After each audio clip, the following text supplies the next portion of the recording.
Hey everyone, I hope you all are doing well and staying profitable.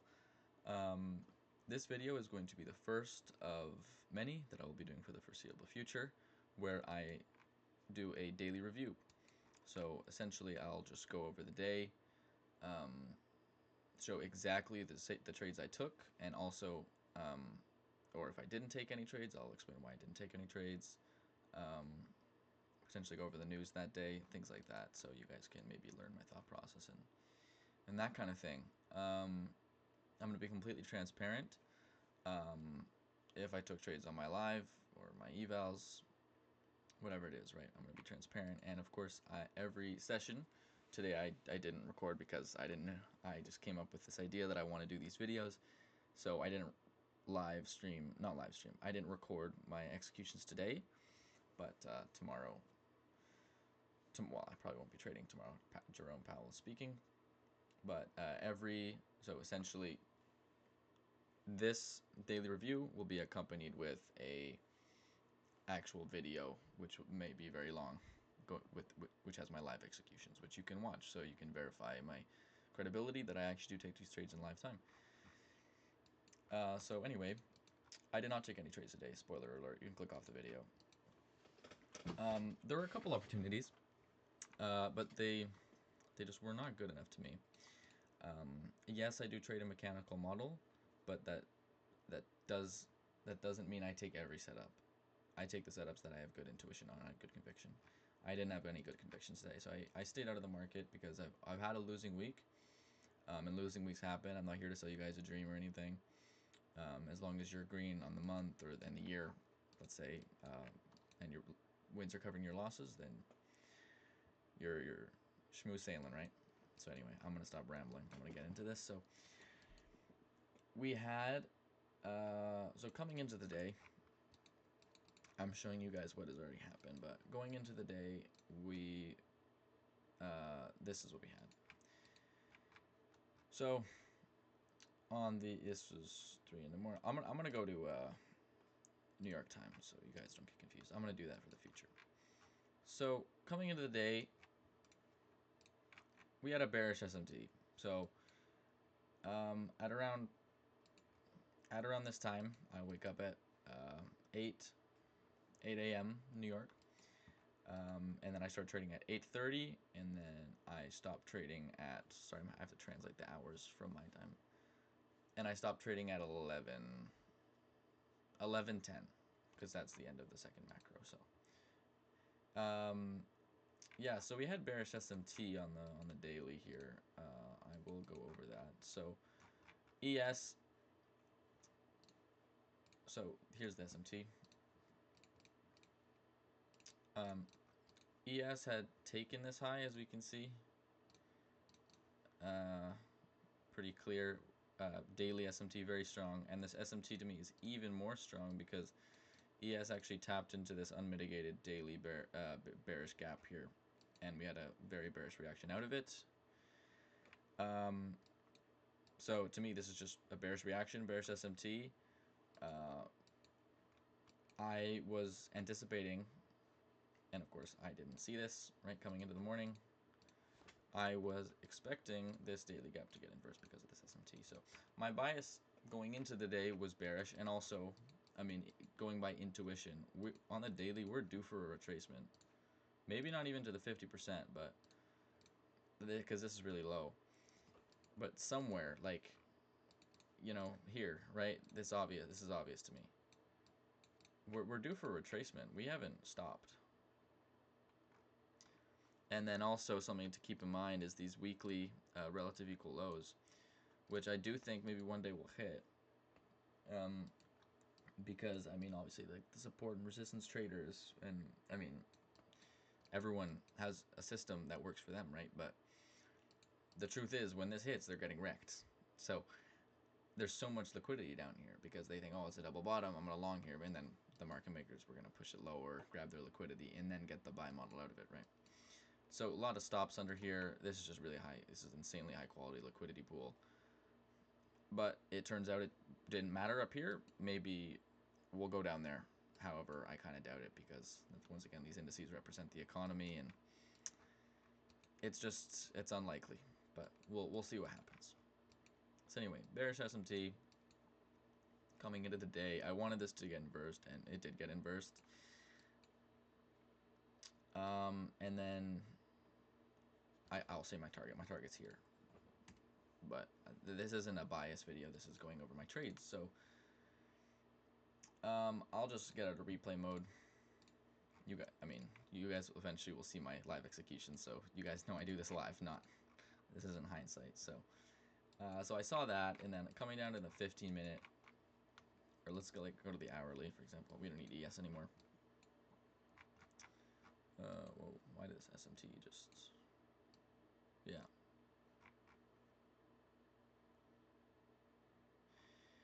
Yeah, so... Okay, this is the hourly. Alright, so...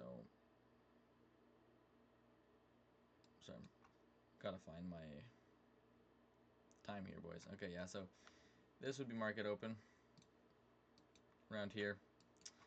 So, yeah, of course, we have the bearish SMT. I was looking for bearish confluences to take shorts, potentially down to here. I mean, this is really, really far low, but eventually that is a target.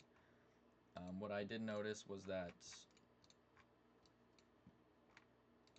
I'm just going to get out of replay mode and then put a time. It would be at 9:30 would be market open, right? So before market open, this is what we're looking at, right? I was looking for confirmations to go short, and we did get those confirmations, but they weren't really clean to me. And this is what I noticed immediately, though. This is trendline liquidity. This is LRLR here.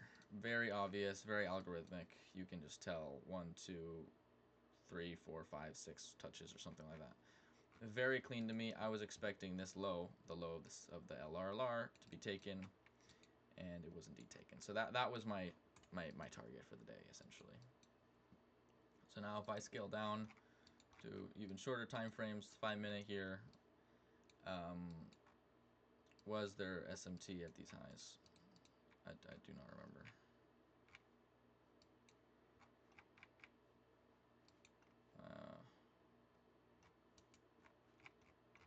No.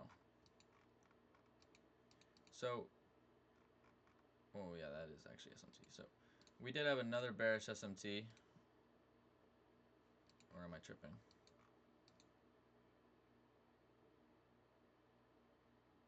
Yeah, we did. So we had bearish SMT on the 5-minute coming into the day as well. Another confluence. So for me, the confluences were building up, right? I was like, bet, okay, this is gonna be fire.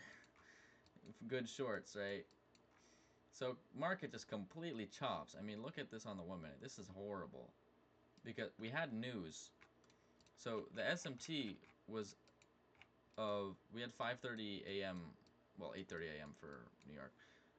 Unemployment claims, and so we got an SMT at what would be considered the data highs right here. So ES swept this high, as we can see, right? But Nasdaq didn't. So these were they weren't clean, but these technically were data highs, and we had an SMT at the data highs. So I'm like, bet this is like clean A+ signatures to get us down to probably this low, because this is a really obvious like abnormal wick, right? So, and it also kind of relative equal lows there. Not really, to be honest, but yeah, very high quality liquidity pool, and we had LRLR, right? So I was super bearish on the day, but we did not get a setup. The only setup that we really had for me that I considered taking, just because of the fact, was this short right here. So this was a potential short that I was watching for. So I trade inversion for value gaps. So we had essentially the SMT, right, at the data highs. We did end up sweeping them, but still. We had this tiny bearish gap that we were respecting. We sweeped and had a bearish reaction out of. We swept this. Not really clean, but we had the high time frame we had the higher time frame confluences. It was during a macro. Um, so my entry would have been right here. Stops are close above, so if we close back above this value gap, and then target would have been here, and then subsequently probably this low, and then a runner all the way down to here. And well, this trade worked. But I did not take it, just because of the fact that it is not really A plus, because I like to trade inversion for lag gaps that are bigger. This is not obvious to me. I don't think the market makers are looking at this and being like, yeah, that's an obvious value gap. I mean, just look at it, right? It just wasn't very clean to me. But the higher time frame and lower time frame narrative was there. Going back here, and this was also an SMT at the data highs. So we had an bearish SMT here. Delivery kind of, this delivery from this value gap does not matter at all. I don't think this is relevant. So pretty good setup. Do I wish I took it? A little bit.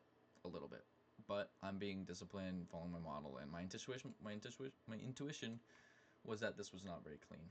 So I didn't take it. But as we can see, if I speed through, as we can see, we just dumped straight down. We did hit it. We did hit the target. I'm not gonna.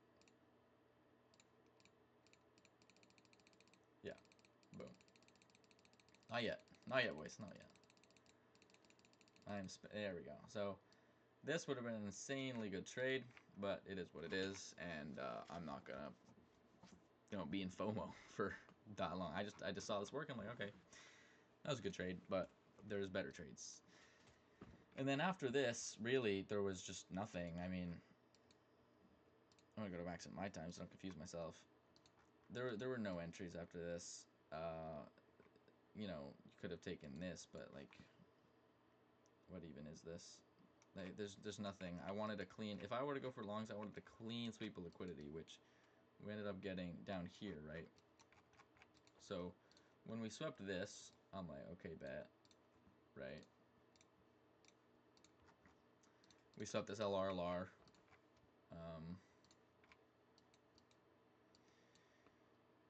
And okay, so we had swept this LRLR. Technically, I believe we had. Did we go lower here? No, yeah. So after we swept this, I considered taking longs.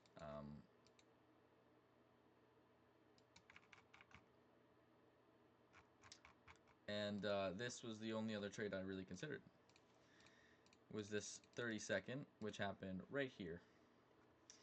So we had a very clean. This is the type of value gap I like to trade. Okay. You can see how it's nice, massive, obvious. If this had inversed very quickly with high momentum, maybe would have considered taking it. But no, I didn't take this. Just because we kind of chopped around, and also look at this. I mean, this on the 30-second, by the way, but it's just, it's not clean, and that's the truth. And it's also August, and so yeah, didn't really feel good about either of these trades. Objectively, though, it is a good trade, and it did end up working. I'm not sure how high it ended up working, but okay, well, it did work, probably for break even. I mean, I would have scaled at this high, and then probably scaled half at this high, and then got the rest off to break even. So no FOMO there either. The reason for that is because that's actually a pretty good trade. The reason I didn't take it is because I'm taking a long when the narrative is bearish, right? That's why it's not a good trade. And also, at this time, at 7 a.m., well, 10 a.m. New York, that setup was at 10:50. So at 10 a.m., this 4-hour closed below this, below these two. which is another major bearish confluence. So why would you ever long after that? I mean, it did work, but it's just not. This bearish signature is telling us we're going to go down here. So only shorts today. So I wouldn't have taken that long, and I just didn't take the short. But that's the only setup that happened. And yeah, that's all there really is to say. I hope you guys enjoyed that. Every single trading day, I will be posting one of these. So I'll catch you guys in the next one. Peace.